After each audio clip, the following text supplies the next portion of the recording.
Bienvenidos a Hablemos de Diabetes. Les recordamos que estamos en una serie de programas especiales enfocados a la salud de los niños y como veíamos en el programa pasado, la obesidad infantil es un gran problema de salud para nuestros niños. La última encuesta demuestra que 1 de cada 3 niños tienen un problema de sobrepeso u obesidad que les incrementa el riesgo de desarrollar varias enfermedades, pero definitivamente la más frecuente es la diabetes. Entonces, en este programa estaremos hablando con nuestra invitada de la semana pasada, que es la doctora Carolina Hills, quien es endocrinóloga pediatra y actualmente adscrita en el Hospital Infantil de México, Federico Gómez. Y también contamos nuevamente con la presencia de nuestra invitada especial, la niña Andrea Ledesma Moreno, quien pues hará justamente estas preguntas a nuestra invitada. Pues bienvenidas las dos nuevamente. Gracias por estar aquí. Muchas gracias. Doctora, ¿qué causa principalmente la diabetes? Uy, esa es una pregunta bastante complicada. Creo que para ubicarnos un poco, lo primero es saber qué es la diabetes. La diabetes es una enfermedad en la que por algunos problemas metabólicos del cuerpo, el azúcar de nuestra sangre se empieza a elevar. Es tener el azúcar alto en la sangre. Ahora, ¿por qué pasa esto? La causa principal tiene que ver con una hormona que produce el cuerpo, que es la insulina. La insulina es precisamente una hormona. Las hormonas son como mensajeros del cuerpo, que precisamente este mensajero lo que hace es avisarle a todas, ¿no?, las células de nuestro cuerpo, los músculos, al hígado, al cerebro, que comimos y que hay mucho azúcar en la sangre. Entonces, que se pongan a comer y a utilizar esa energía precisamente para hacer todas las tareas que tiene que hacer esa célula. Cuando empieza a haber problemas, ya sea en cómo producimos la insulina o en la cantidad de insulina que estamos produciendo, esto no funciona muy bien. El mensaje no llega a los lugares a donde tiene que llegar, ¿no? A los músculos, al hígado y al cerebro.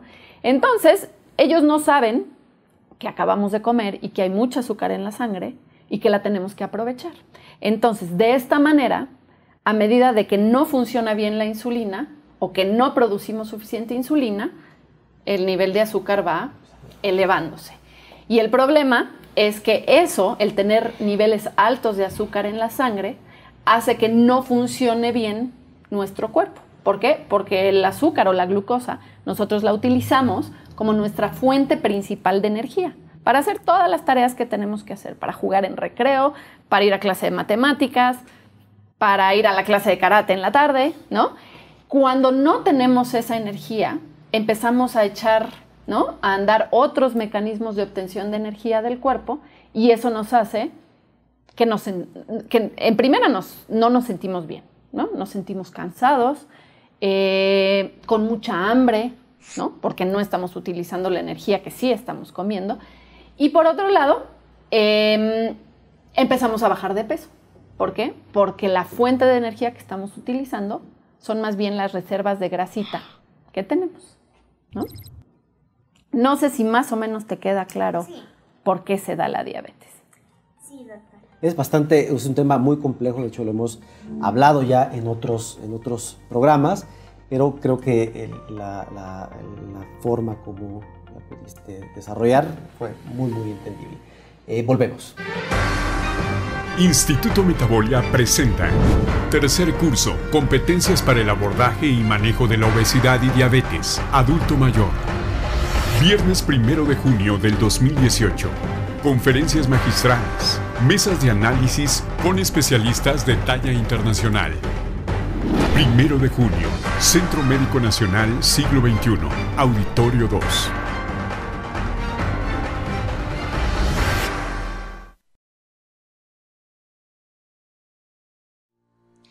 Y doctora, ¿cuántos tipos de diabetes existen? Bueno, existen varios tipos de diabetes. Finalmente, la diabetes, ¿no?, independientemente del tipo, lo que quiere decir es que tengamos el tipo A, B, C o J, tenemos alta el azúcar en la sangre. Pero en los niños, los dos principales tipos de diabetes, de hecho, por la clasificación que tenemos actualmente, son la diabetes tipo 1 y la diabetes tipo 2. La diabetes tipo 1 era la que hace muchos años se conocía como diabetes juvenil o diabetes de la infancia, precisamente porque 3/4 partes de los pacientes con este tipo de diabetes la presentaban cuando eran niños. Y esta diabetes se da porque hay un problema en las defensas del cuerpo que hacen que se reconozcan unas células del páncreas como extrañas, como si fueran el enemigo, y el mismo cuerpo las empieza a atacar y a destruir. Curiosamente, esas células son las que producen la insulina en nuestro cuerpo. Entonces, al atacarse y al destruirse, nos quedamos sin producción de insulina. Y entonces se eleva el azúcar de nuestra sangre. Ahora, eso es la diabetes tipo 1. La diabetes tipo 2, que en general era la diabetes que antes asociábamos con los adultos, con muchos años de obesidad y de resistencia a la insulina, tiene que ver más bien con que lo que hablábamos el programa pasado de la obesidad, ¿no? Yo como de más, produzco más insulina para aprovechar todo eso que comí de más, y la insulina hace que me vuelva más gordito, y entonces tengo más hambre y produzco más insulina y me vuelvo más gordito, y así vamos. Y ahí nos podríamos quedar. El problema es que el páncreas, que es donde se produce la insulina, llega un momento en el que dice, yo ya me cansé, yo ya producí toneladas y toneladas de insulina, entonces la que te voy a producir, pues no va a ser muy buena y no va a tener muy buen efecto. Entonces, ahí es cuando poco a poco empieza a subir igualmente la glucosa en la sangre. Y doctora, ¿cuáles son los síntomas de la diabetes? Los síntomas que en general presentan los niños son muy similares a los síntomas que podemos ver en los adultos. Principalmente, los niños empiezan a tomar mucha agua. ¿Por qué empiezan a tomar mucha agua? Pues porque al tener precisamente la glucosa tan alta en la sangre, uno de los mecanismos que tiene nuestro mismo cuerpo de defenderse de esa glucosa tan alta es que el riñón empieza a tirar ese azúcar en exceso o esa glucosa en exceso, pero la tira disuelta en agua, ¿no? En orina. Entonces son niños que orinan muchísimo glucosa disuelta en la orina, pero al mismo tiempo necesitan reponer toda esa agua que están perdiendo. Entonces, los dos síntomas principales que presentan los niños son el tomar mucha agua y el orinar frecuentemente grandes cantidades de orina. Muchos niños también pueden llegar a bajar de peso de manera importante, precisamente porque, dijimos, se empiezan a echar a andar otros mecanismos de obtención de energía a raíz de las grasas que tenemos almacenadas en el cuerpo. Entonces eso también hace que bajemos de peso. ¿Qué tan frecuente es estos síntomas, sobre todo de la diabetes tipo 2, en los niños?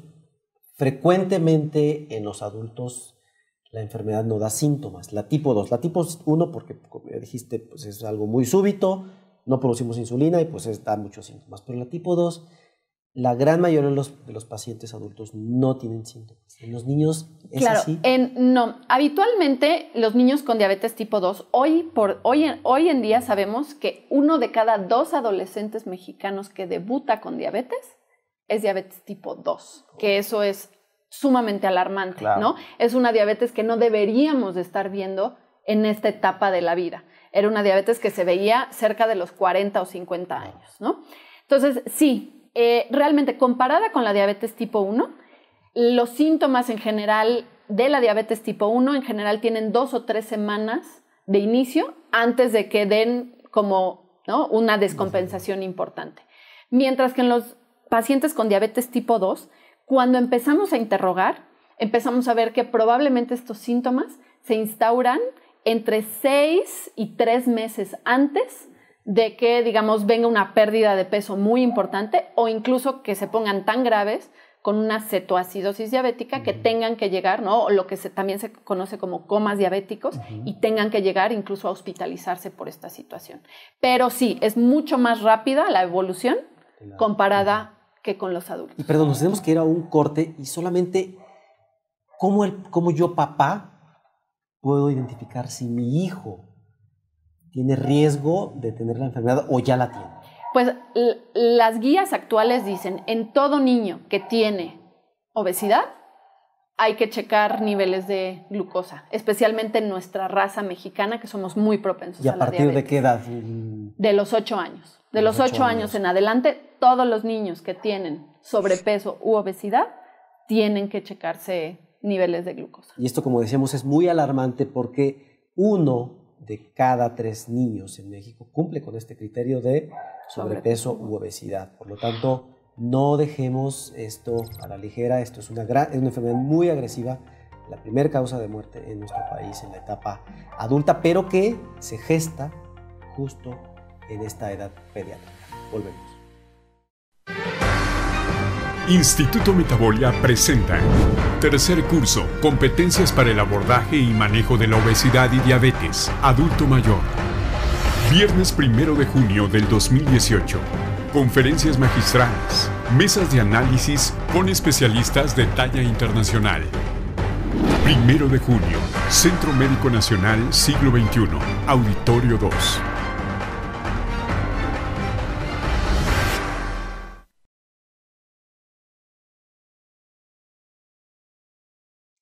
Regresamos, estamos en Hablemos de Diabetes. Y doctora, ¿la diabetes se controla? Sí, esa es la ventaja. Digamos, el tratamiento de la diabetes, la base del tratamiento de la diabetes, tiene que ver con nuestros hábitos. Y punto número 1 y más importante, pues la dieta, ¿no? De hecho, y especialmente niños, lo que tiene que llevar de tratamiento en cuanto a dieta a un niño diabético es llevar una dieta equilibrada que sea adecuada para su peso y para su edad, ¿no? Niños que evidentemente tienen sobrepeso u obesidad, pues sí, hay que ajustar la dieta a el peso ideal que deberían de tener estos niños, ¿no? Pero hay que tomar en cuenta que lo que hablábamos el programa pasado, que la obesidad de niños se maneja un poco distinto, porque todavía tenemos que considerar el crecimiento en los niños, ¿no? Los niños no nada más es bajar kilos, sino ajustar precisamente el índice de masa corporal al crecimiento. Entonces, bueno, punto número 1 y más importante es la dieta, ¿no? Que es una dieta equilibrada, con alto consumo de frutas, verduras y fibra, ¿no? Y también tener en cuenta los demás hábitos, ¿no? El hacer ejercicio aeróbico idealmente todos los días y que sea un ejercicio aeróbico de moderado a intenso. O sea, salir a caminar es bueno, pero no es el ideal de ejercicio que deberíamos estar realizando, ¿no? Especialmente los niños. Y bueno, evidentemente los niños que tienen diabetes tipo 1, al quedarse sin producción de insulina por la destrucción de las células, van a requerir de tratamiento con insulina. Hay muchos esquemas distintos de insulina que se pueden utilizar, pero la idea es ir adaptando, ¿no?, el tipo de dieta y el tipo de hábitos que tienen al tratamiento que requieren con la insulina. En cuanto a los diabéticos tipo 2, muchas veces sí llegamos a requerir del uso incluso de insulina o de algunos medicamentos tomados para controlar los niveles de glucosa mientras logramos la disminución del peso y el mejorar todos los hábitos, ¿no? Muchas gracias, doctora. Y por último, ¿la diabetes se cura? Pues la diabetes actualmente, te puedo decir que no existe una cura para la diabetes. No sé si va a pasar lo mismo dentro de, ¿no?, o si la respuesta sea la misma dentro de 10 o 15 años. ¿Por qué? Porque la medicina y la ciencia está avanzando de manera muy importante. Entonces, tal vez cosas que no se curan el día de hoy, puede ser que mañana encontremos alguna manera de curarlas. Pero el día de hoy sabemos que no existe una cura, y menos una cura mágica para la diabetes. La respuesta al tratamiento de la diabetes es controlar la enfermedad. ¿Y cómo se controla? Como dijimos, ¿no? Con una buena dieta, haciendo ejercicio todos los días, teniendo buenos hábitos en general y una buena disciplina, y con el tratamiento ya sea a base de medicamentos o de insulinas, ¿no?, que nos receten. Pues, Carol, muchísimas gracias otra vez por tu tiempo, tu experiencia. Creo que es información valiosa que muchas veces dejamos de lado. No sé si te habrá respondido, pero veo yo que te respondiste prácticamente la mayoría de tus dudas, ¿no? Sí, muchas gracias, doctora, por acompañarnos. Gracias a ustedes por la invitación. ¿Y qué mensaje dejarías nuevamente en estos niños con diabetes, pero sobre todo en los papás, para buscar intencionadamente diabetes? Ya vimos que están en riesgo en nuestro país 1 de cada 3 niños, que de los niños que tienen diabetes, 1 de cada 2 es por problemas de obesidad, por problemas de hábitos, no por la diabetes tipo 1, que antes era la más frecuente en esta edad. ¿Qué mensajes dejaría a esos papás y a esos niños? Bueno, punto número 1, creo que lo más importante es, en primera, reconocer al sobrepeso y a la obesidad como un problema de salud y que el riesgo no es la obesidad en sí misma, sino los problemas que puede traer a la larga, siendo el principal de ellos la diabetes. Entonces, todos los niños que tengan problemas de sobrepeso u obesidad deben de tener algún tipo de determinación de azúcar o de glucosa en sangre. Además de que también podemos complementarlo con algunos otros parámetros metabólicos, ¿no? Como colesterol, triglicéridos, etc. Y el punto número 2 es que si tenemos un niño que sabemos que tiene, o tal vez no, si es diabetes tipo 1, pero que estamos viendo que los síntomas que está teniendo es mucho cansancio, que está yendo a hacer pipí frecuentemente y que está tomando entre 3 y 4 litros de agua al día, es más, que se para varias veces en la noche cuando ya no se paraba. Ojo, eso puede ser sinónimo de diabetes y debe de revisarse por un especialista. Muchísimas gracias, y cualquier duda que ustedes tengan, por favor, reenvíenla. Prometemos hacérselas llegar a la doctora Carolina Gils. De todos modos, los datos de su consultorio están apareciendo en la pantalla en este momento. Los esperamos en nuestro próximo programa.